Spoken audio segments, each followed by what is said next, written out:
salamat po. Natanggap ko na po yung pera. At Sige. matatanggap na po ito ng asawa ko. Oh, sige, sige. Ayan ha.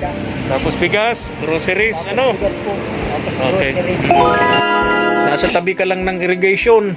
Nako, tapos may ganito ka, baka mamaya. Dati may napatay na ditong ahas kasi yan. Ha? Dati may napatay na ditong ahas dati. Dito sa kusina mo? Oo, dito na, wow. Sa Grabe. may bintanang ito sa kanila. Dalawang ahas. Dalawang ahas. Dalawang araw man. Ala. Takot pala itong nakapapapi. Dapat malinisan to. Tingnan mo, may dalawang ahas na pala nakuha dito sa kusina mo.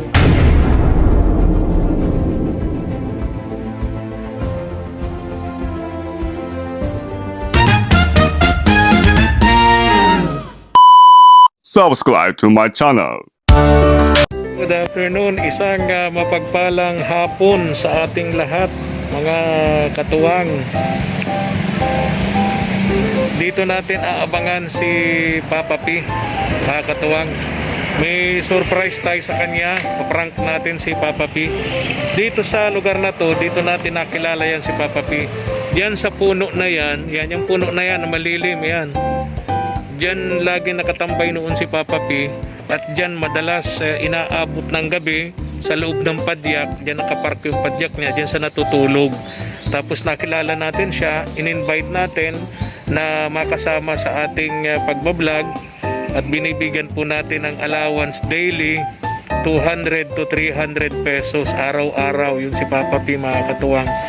And hanggang sa nakasumpong tong ng mapapangasawa, nagkaanak po, at napabahayan po natin si Papa P sa tulong ng ating mga katuwang abroad, yung mga sponsors po natin. Ngayong hapon, kasi kaninang umaga, sakto nagla-live ako, mga katuwang, pumunta sa bahay, mangungutang na naman ng bigas. Actually, hindi po namin ito pinauutang. Kasi yung madalas sinasabi niya utang, pero wala namang bayad, no? Di naman nakakapagbayad, mga katuwang. At kanina, 10 kilo, sabi ko Mama El, 5 kilo lang kasi maubusan tayo ng pansaing. Ayun. So ngayong umaga, mga katuwang, ngayong hapon, tingnan natin, susurpresa natin si Papa P. May ibibigay tayo sa kanya, mga katuwang. Kaya hintay natin dito, abangan natin dito sa lugar na to ang pagdating ni Papa P. Tingnan natin. Jack ni Papa P. Hinanap natin dito. Hinintay ko doon sa may simbahan, di ko natagpuan. Ito yung padyak niya. Saan kaya si Papa P, mga katuwang? Saan kaya ito? Oh, Papa P, galing. Nag-ihi doon. Tagal mo mag-ihi. Baka hindi na-ihi yung ginawa mo dyan sa damuhan. Kumusta ang pasada? Ayos lang. Ayos lang. Isang lang pangalan. Pagkagaling mo sa bahay kanina, nakailang pasahero ka na? Naka 100 ka na? Pasahero pala ako. Kawan na rin pala ako. Marami, 2 kilong bigas na yun. Oo. Yung 50. Walang ulam. Wala pang ulam, mamaya pa. Tuyo na naman. Tuyo siguro. Ay, mambihira. Oh, tingin mo, kaya mo 300 sa maghapon? Kaya man yan. Ha? Kaya yan. Kung makakuha kung sisurtihin. Ano? Kung sisurtihin. Tayo natin ang makina. Kung suswertehin. Kung sisurtihin. Ay kung hindi sinwerte, Kung hindi sisurtihin, ganun lang. magkano? 100 lang. Oo. Uy, paano? Parang Lang yan, kaysa kung nasa bahay ako. parang pinili mo na naman dito sa lilim na lugar. Parang mamamahinga ka na naman. Ay, di. Ha? Hindi, nag-ihilang ako at napagod. Ang tagal mo namang umihi dyan. Baka kung anong ginawa mo na dyan, ha? Pagod kaya. Ha? Naman pinuntang ko. Saan galing? Galing pa akong gabon. Malayo. Malayo. Kaya, Isang pasahero lang. isang pasahero lang. Malayo ay. Magkano yun? 20 lang yun. 20. Oo. Kumain ka na? Hindi pa. Di pa. Oo, 1:30 na. Mamaya. Ang kaya na mamaya pagka nagutom. Hindi pa ako nagugutom ay. Oo. Magmula kanina, di pa ako nakakaramdam dito. Ay, nako. Pwede ba kitang maisama? Doon sa may bibilhin kasi akong bigas at kunting grocery. Oo. Tulungan mo ako ha. Oo. Tulungan mo ako. Oo. Ano? Oo. At pakabili ko, dalhin mo doon sa address na ibibigay ko sa iyo. Oo. Ha? Oo. Tara. Punta tayo sa grocery, ha? Oo. Sasakay ko sa iyo diyan sa padyak mo, ha? Oo. Oo. Tara. Kaya mo pa? Kaya pa. Kung pahinga ka muna kaya. Ha? Kaya pa. Kaya pa? Ito naman. Sige. Ay, kung gutom ka na, Mamaya na lang. kaya mo pa? Kaya pa. Talaga, ha? O tara. Tayo sa grocery.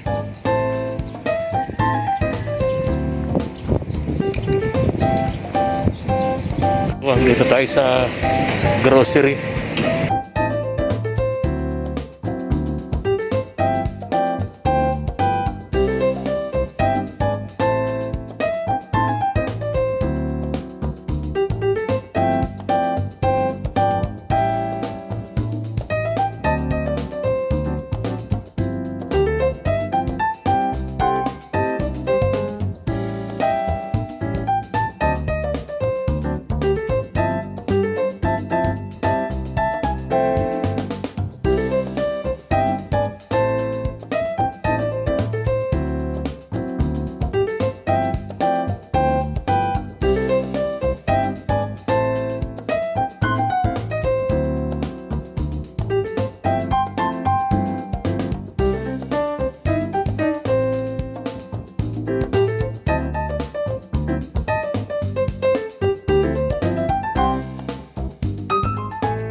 Papi, yung bigas at yung groceries na yan, dalhin mo doon sa, bibigay ko sa yung address.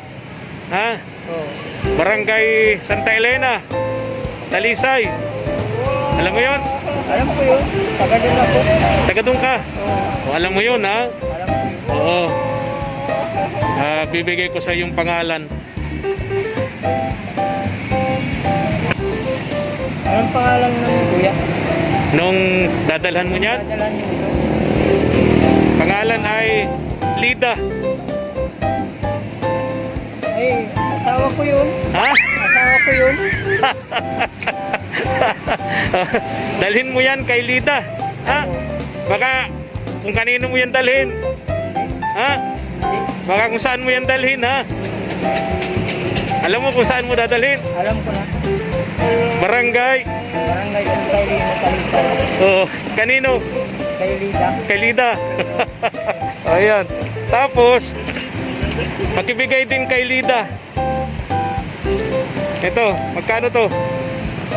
500. O, hakan mo. Kanino mo bibigay? Kay Lida. Ha? Kay Lida. Sigurado mo. Oo. Baka sa iba mo yan ibigay. Ay, Ha? hindi. Ito, magkano to? 1,000. O, hakan mo. Kanino mo bibigay yan? Kay Lida. Ha? Kay Lida. Sigurado ka, ha? Oo. Tatanungin ko yung asawa mo, si Lida. Oo. Kung binigay mo sa kanya. Oo. Ha? O paano? Tuloy ka na? Oo. Matuloy na rin ako. Ha? Matuloy na rin ako. Ayan. Meron ka ng bigas, meron ka ng grocery, may pera ka. Pakibigay mo lahat yan kay Lida, ha? Oo. Hindi sa'yo yan. Kay Lida. Oo. Doon sa asawa mo. Oo. Baka kung saan mo dalhin yan, ha? Sige na. Ingat ka. Ingat. Salamat po, Kuya Edwin. Kasi natanggap na ni Lida ito. Sige, sige. Maraming salamat po, Ma'am Nancy, Sir William. Maraming salamat po. Natanggap ko na po yung pera. At Sige. natatanggap na po ito ng asawa ko. Sige, sige. Ayan, ha? Tapos bigas, groceries, ano? Bigas po. Tapos Okay. grocery. Alam mo na yan. Alam mo na ang tama at mali. Ha? Ayun. Ulitin ko, saan mo dadalhin? Kay Lida, Sa barangay. Santay Lina. Yo. Sige na. Bye-bye na, bye-bye. Bye-bye, bye-bye. Ako kuya. Sige, ingat. Ingat. Diretso ka na dun, ha?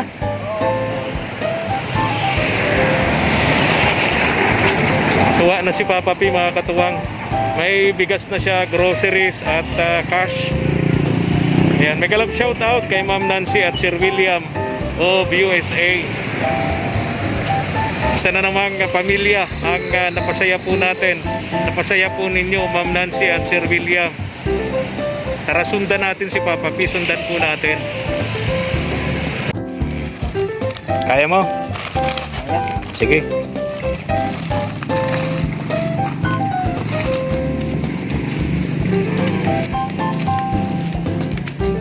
Kala ko kung saan mo dadalhin, sinundan kita. Baka kako kung saan dalhin ni Papa P.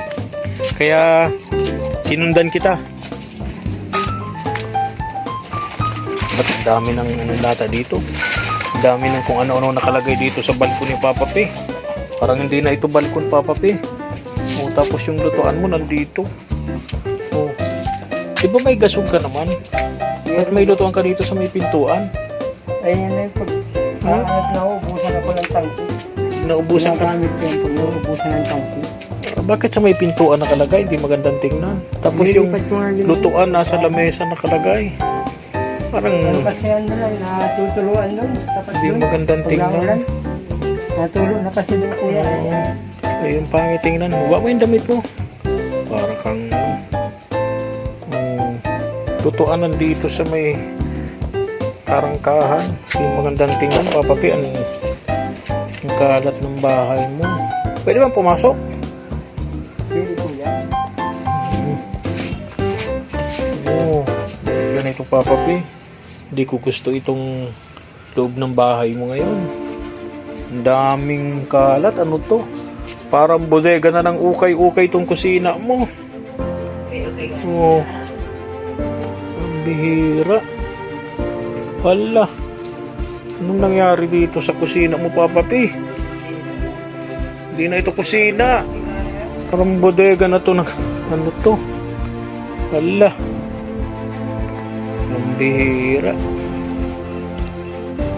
Anong ginagawa nung asawa mo? Ginagawa ng asawa mo? Ha? Lagi man yung walang dito sa bahay. Bakit? Laging kikipaglabahan niya ay nahanap man din yun. Uy, bakit lagi kayong walang bigas kung nakikipaglabahan?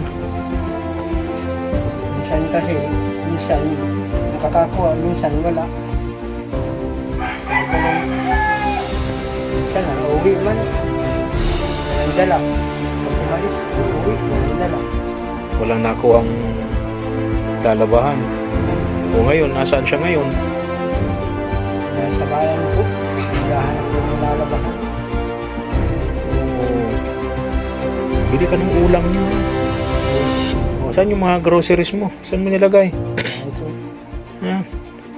Yung mga sardinas dyan, Papa P, wag mong basta kakainin na pagka bukas ng dilata ka, mas magandang isasahog mo sa gulay, sa ginataan, sa ginisang kamuti, ginisang malunggay, mas masustansya yun. Alagyan mo ng dilata, gigisa mo sa dilata. Ano? ngayon nga ang ginagawa namin pag merong Oo.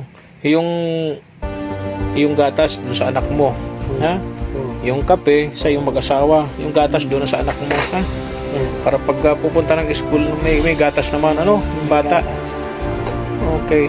Sige na. Hindi ko gusto itong kusina mo, Papa P.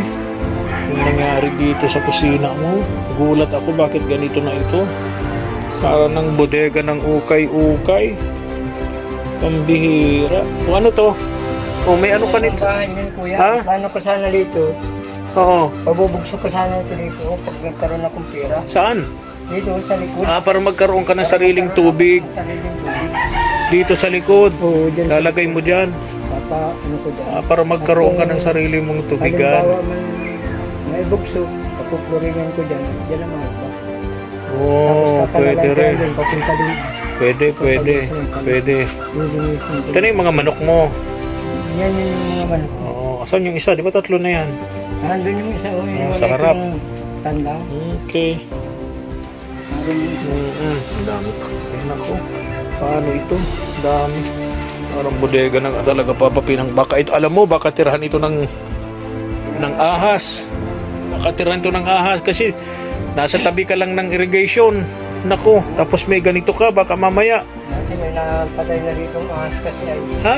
Dati may napatay na ditong ahas dati. Dito sa kusina mo? Oo, dito na wow. Sa Sabi. may bintalang ito sa doon. Dalawang ahas. Dalawang ahas. Dalawang araw man. Allah. Takot pala itong nakapapapi. Dapat malinisan to. Tingnan mo, may dalawang ahas na pala nakuha dito sa kusina mo.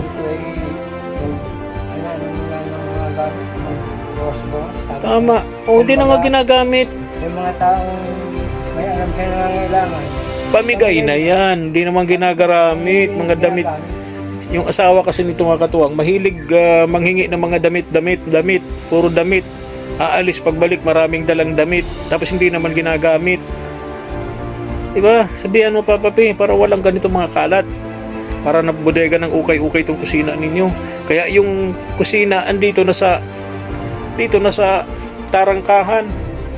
Yung kusina dito na naglulutuan sa pambira. Pati itong balkon, eto na, pambira. O sige na, Papa P. Naku. Salamat po, Ma'am Nancy at Sir William. At salamat din, Kuya. Kung hindi sa iyo, hindi man ako makikilala ni Sir William at saka ni Ma'am Nancy. Sama mo sila sa mga dasal mo, Papa P, ha? Diba, every Sunday yata nagsisimba ka naman, ano? Sama mo si Ma'am Nancy at saka si Sir William sa mga panalangin mo, no? Mga tumutulong sa iyo, ha? Sana po, marami pa po kayong matulungan kasi hindi lang naman po ako yun sa panahon ngayon na naghihirap. Marami pong naghihirap sa panahon natin ngayon. Tama. Sige na, ha? Yung bigas, ha? Po. O, yung bigas, groceries mo, ha? Yung pera mo, ha? Bili naman ng masarap-sarap na ulam para matikman naman ng pamilya mo mamayang gabi, ha? Oo. O, sige na, bye-bye na. Salamat po.